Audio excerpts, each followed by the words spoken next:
15-20 वर्षापासून हे हरिओम स्वीट इथे किराणा आणि मिठाईचं दुकान आहे।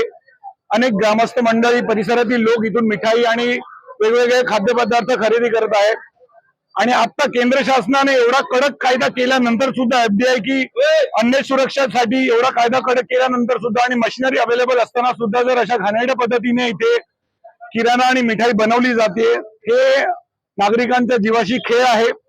आणि आम्ही इथे ग्रामस्थ मंडळी आणि सर्व रहिवासी मिळून ही विनंती करतोय शासनाकडे कडक कारवाई केली जावी। तसेच या दुकानात फक्त पॅक पदार्थ जे कंपनीकडून पॅक येतात तेच विकले जावे, अन्यथा हे दुकान बंद केलं जावं इथून, ही आमची सर्वांची मागणी आहे।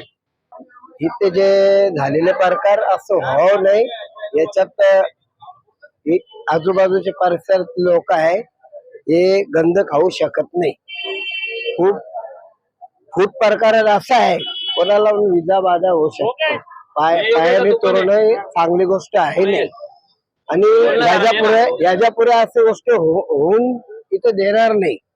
गावकरी आहे, आम्हाला हे माहित नव्हतं।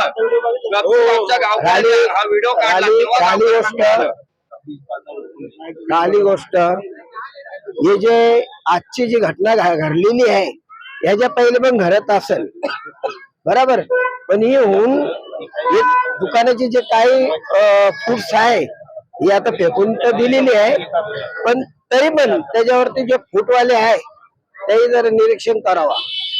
कोणार्क, अपना शहर अपनी बातें।